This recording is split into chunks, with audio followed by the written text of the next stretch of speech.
asirra lola duba dhufe ka qabsoo waan ganaa gaddeemu jedha taa'e asirra taa'e haasawa. Oromoo akka Oromooti dubbadha akka gandaati miti dhiisaa loqota keessan dhiifadha. Abaacaa afaan Oromoo walii qabna biyya walii qabna. Kutaa qubsuma lafaati Hararge dhalachuun filannoo keetii miti. Arsi dhalachuun filannoo keetii miti.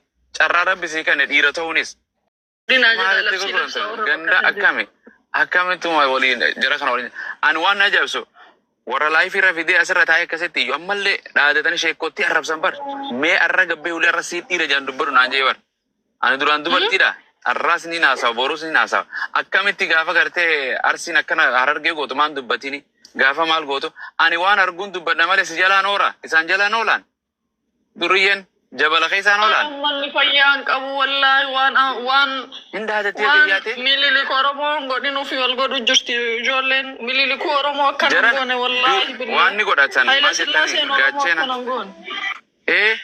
Bara namni kana bara mootummaan waa godha icciti waa godha malee uummata irratti addabaabaa irratti akka namni nama godhu jirana. Argitanii mallasee akka nama godhu addabaabaa irratti mootummaan guddoon Ameerikaan paawar superpower Hitler akka nama godhu. Makiinatti dhee haadaa'uun qabu makiinatti dhee imaamata arabaa irraa fuudhee makiinaa gartee horii gartee ittiin tiisi jaaniin gaala ittiin tiisi muka ittiin guuri jaaniin maaltu kana dhaawata kanaan akkana wal gooti jechuudha maaltu kana dhaawata saboo afaan wallaalle akhi okay so waan akkana kana jaarraa kana agarree namni kana ittiin dhagamne dubban ummata kana as yoo nan beeku baadhe sii beeka yoo ganda keeti bakka itti dhalate maatii isaa fira obboleeyyan isaa beet haadhaaf abbaan isaa faamiliin isaa sooshaal miidiyaa fayyadamti Harargee ta'u arsii taatu abbaa fariyaa ta'u saba fariyaa ta'u gabbehee obboleessa maan dubban ni jiran namarraa dhalatee bar jedhana obboleetti qaba obboleessa qaba abbeerota qaba kanarraa dubbatu jira ollaa isaa sheekaa jira imaamaa jira namni kanan beeyne jira hay osoo Saudi Arabiyaan walii galte community'n Oromoo Saudi Arabiyaa walii galte miidiyaa irratti maqaa isaaniitiif kana yoo laxxafan maadaam inni bira dalaguu fi Arabni gartee mana siitira miidiyaa irratti argiti yeroo son hojii takka hojii dhiisee namtichi ofiifuu deema rakkina addaa keessa gala jechuu biyya sanu jiraachuu hin danda'u jechuu karaan kunuu salpha miidiyoon biyyaalee isaa takkara dhaqee community'n ulamaayin hayyuun ambaasii jira safaaraa jira maal gootan dhiiraa fi qeerroo fi qarreen biyya san jirtu. Nama baay'ee nama salphachiisu namni nama guddaa jedhu fa'aatti dubbii tana boodaan jira bar በጣም nama akkasiin hin beeka waa jala harkatu duuba jira waan si salphachiisu digaawtu goote namaati irraa salphattutu duubaan dhaabatee gosh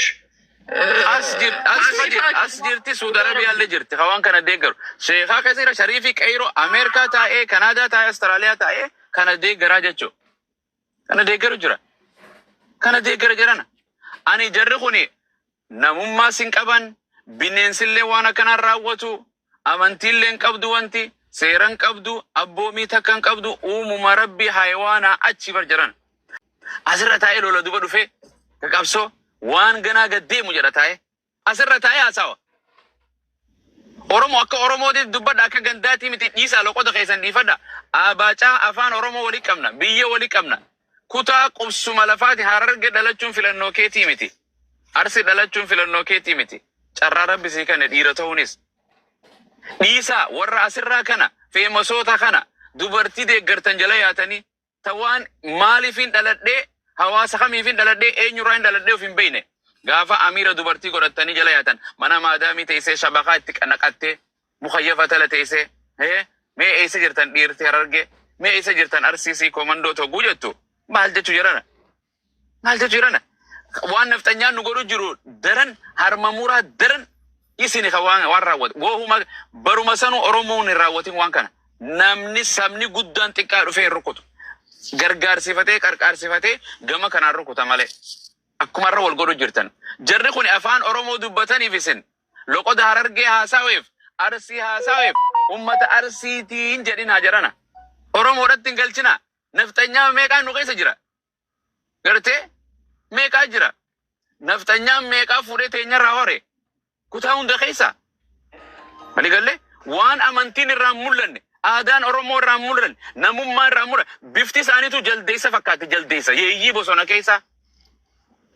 Maarreeraa dubbatanii waan si goo maal nama gooti ofii fuudha qottee biyya goda keessa galti jabala galti mana namni galuun galtu bar mana gartee biyya teenya horiin harreen keessa galuu hungee bakkee siin galtu kana wal gootu hin geessu kana ati gortee qabsaawaa kana jettee deeggar yaa wallaala barboo nama safararra jiru bar rabbiin nama ifiifu imalarra jiru rakkoon isaa rabbiin ni beeka imalarra jiru salaata rabbiin irraa gabaabsee gartee sadaqaallee akka gargaaran gartee keessummaallee akka bulchan ibaadaa soomanallee akkan soomanne shari'aan islaamaa gootee nama imalarra jiru imalarra waliin teessee kana wal gooti jechuudha. Gabricha gabra namaaf ta'etu nama gabri miskiin akkasaa kan karaarra deemu dhukkeen isa fixxee beeltii isa fixxee aduu san keessa akkana rakkate loqodumaan Oromoo akkamiin waliin jiraachuu deemti. Nama afaan Harargee tokko loqoda Harargee haasa'u loqoda Arsii haasa'u gadi argee namni walirraa fiigaa jira. Hanga deemtee biyya siseentutti waldaa siseentutti masjida siseentutti hin eegin. Sooshaal miidiyaan waan hunda kallattiin waliin buusaa jirti. Gana kan gartee Arsiif jalaa qabdu Harargeef jalaa qabdu rakkina gartee haadha manaarra waliin geessan gana waliin geessan. Laayifii asirra fiddee gana wal qaluu teesse. Muka gartee qaama gartee booliin sagaraan irraa baatu wal dhiiba jaadha takkaa waan akkana argine jirana. Maal jechu jirana? Qaama saalaa walirraa muru wallahi yakka gurguddaa addunyaan gartee kolonaayiz nama gootu waan raawwatame biyya takka irra raawwatame West Afrikaa irra raawwatame Afrikaa irra raawwatame kana walirra raawwachuu jirtan jechuudha. Eenyu kan raawwachuu jiru? Islaama lamaan jechuudha. Daangaan warra walii kalaa'u amantiidhaanis takkaa jechuudha. Kana akkana wal godhu jira jechuudha.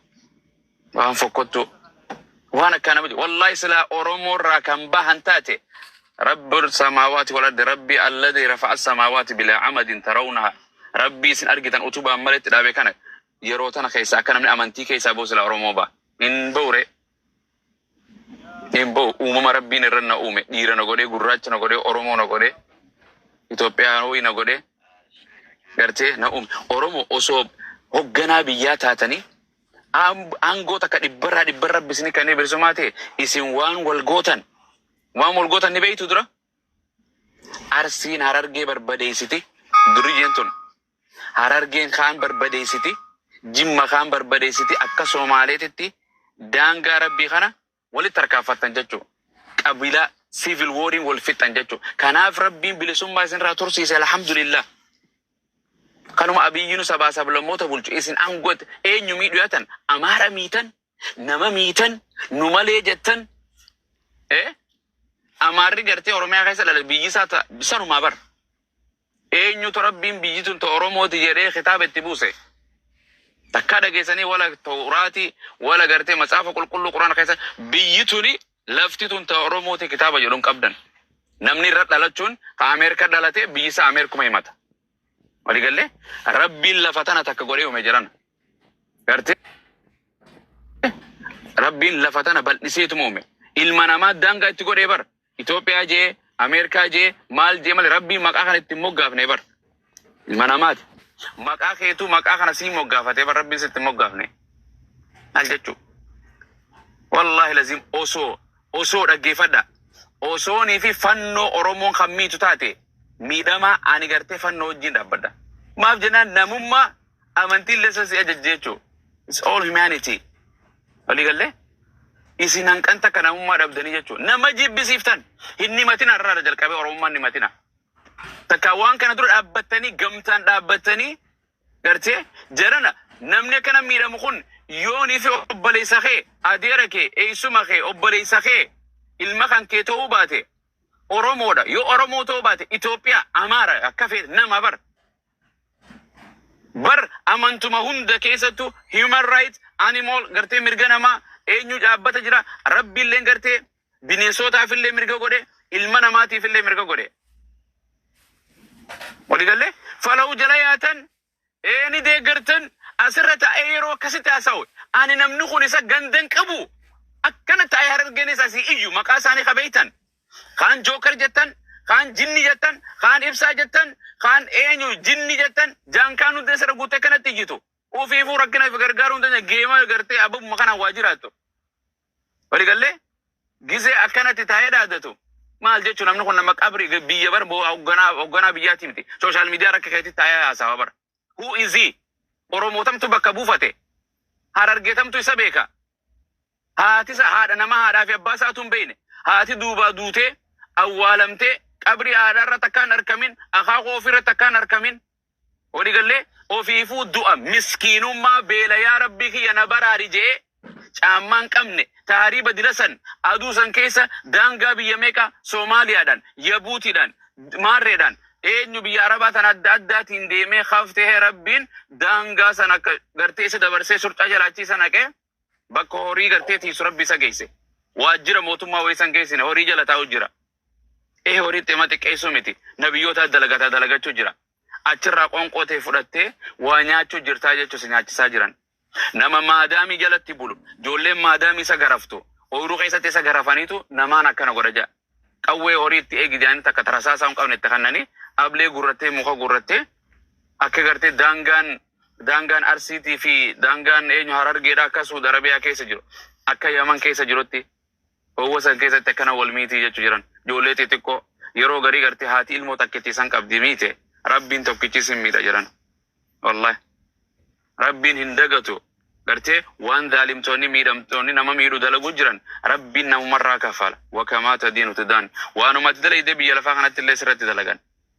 Kan gaafa kaan jirtee shahadaa Arsii jettanii shahadaa Walloo jettanii gartee Arsii shahadaa wal qabsiiftan Harargeen wal qabsiiftan biyya wal nyaachisan kalee nama miidhu biyya wal nyaachiftan deengaddaas osoo akka jedhe jedhan Oromoo yoo makmaaktu gaafa gartee ani puuphaa yookaan killee lukkuu waan xixiqqoo saamee dhufu san harkana qabdee na rukuttee na tumte har'a kanatti akkanatti hin saaxilamu jedheen achirraa eegalee sangaa hatee gabayaa keessa harree namaa hatee deema irratti qabamee miidhame jechuudha.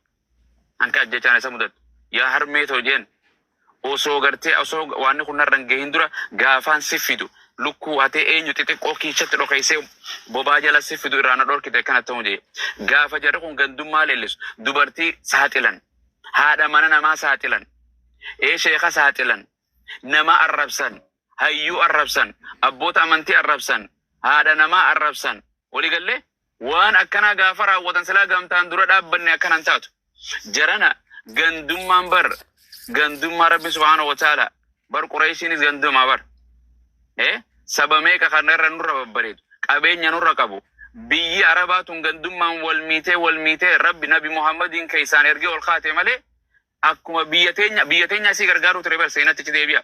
Itoophiyaarraa Soomaaliyaan tun Suudi Arabiyaa gargaaruu turte bar Soomaaliyaan Suudi Arabiyaa gargaaruu turte. Waggaa 40 akkana maal dura Suudi Arabiyaa gargaaruu turte. Ajiib.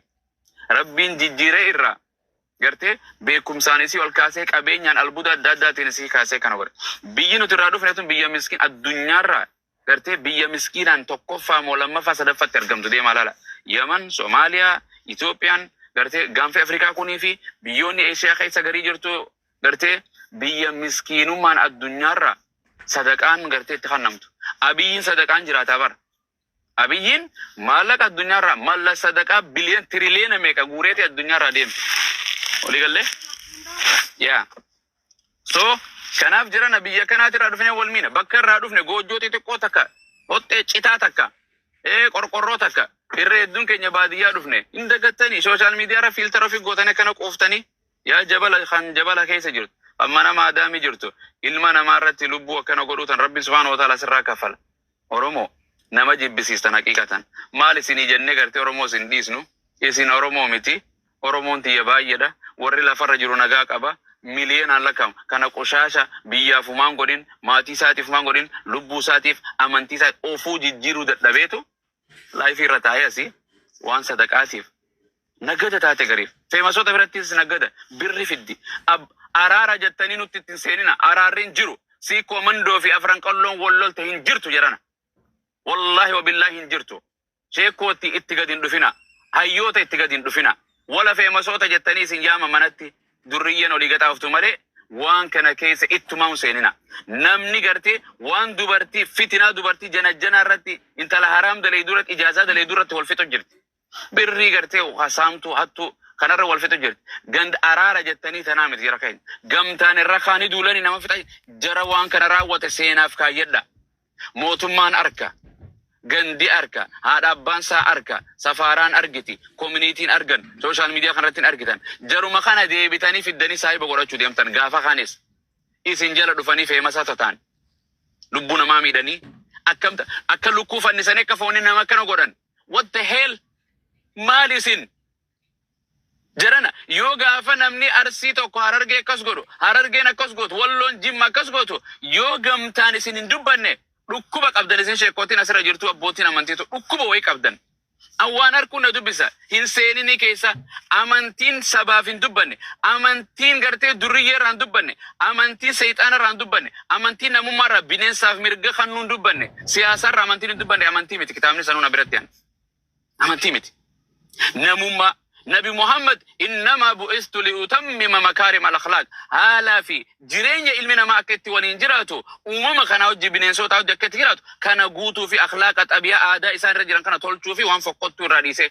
كان أفضل فجر هلا أمتا كان رأيون ناسوين سياسة كيسا يونسين بيوم ما كيسا يونسين موتم ما كيسا يونسين كان نما ميرو كيسا يوهن سين مالف مني راجرادا مالف ربي سبحانه وتعالى ولولا دفع الله الناس جري علمنا ما كان غريدا فانغو كان غريدا غري هو اندوركني لفتيت لفسدت الارض جري لفتيت نبد جري انغو كان قبض هيما كان قبض ابان غرتي ابوتين امنتا من غدون هدو جرا وان كان دبت ني اركيتان ني داغيسان سوشال ميديا تقافي غدان دولچا في دولتي نسرا جرتي غبايا منا توكوتاتي غنتكون نمني كان ران دبنه مالي را دبچو ديم تامنتي تام قبداتي naman ajjeesin gartee lubbu gurguddo yakka gurguddaa irraa ka'amantiiti la saba almubiqaat jechuun gurguddoo wantoota torba yakkama rabbi biratti seera gartee guddaa yakka guddaa gartee azaabatti nama galchitu akkasuma gartee abboomii kurnan keessa akka wangeelaatittis hin ajjeesin kan jiru keessa kan jirtu jedhana.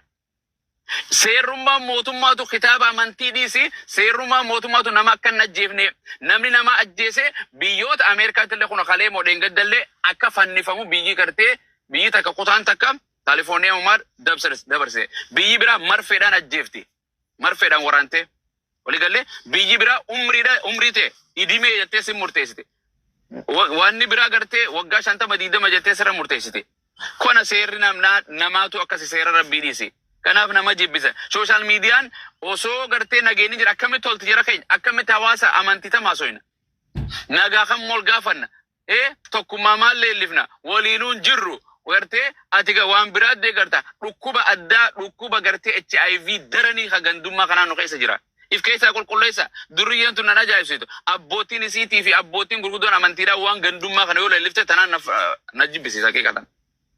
maal dandeetiin diye gartee rabbi subhaanahu wa ta'ala kanne dubbachuu qofa waan rabbi illee guyyaa qiyamaa minda itti naa kannu irraa nagaafatus hooma gartee ani dubbachuma kanaaf waan nama jibbisiisaati jirana waan fokkottuu keessa rabbi nu fide jaarraa fokkotaa jaarraa 20 takka bara gartee namni gandummaa leellisuu dhiisee biyya Ameerikaa jirru kana keessatti gurraacha ta'e adii ta'e diimaa ta'e dheeraa ta'e eenyummaa fudhattee cal jee namni mootummaa hunda keessatti jee waan amantiitu dhiiftee namni namummaan waliin jiran jechuun jiran bara. Namummaan bakka amantii ta'e dhiifadhu mirga sii kannee akka feete ayyaana kee akka feete jiraatte namummaan miidhin biyyi Itoophiyaa kunis akkasii jiraannaaf deemti ammoo isin gadi baatanii biyya namaa keessa namni silaa jira tokkuma raajaan jee tokkummaa sirraa eegama wal qabachuu wal gargaaruu wal to'achuu nama barbaachisa wal nyaachisuu arra wal nyaachaa jirra bineensinuu bineensa akkasaan nyaatu isin bineensa daran taatanii kanumaan isinii jira namni hundi irraa dubbaddaa.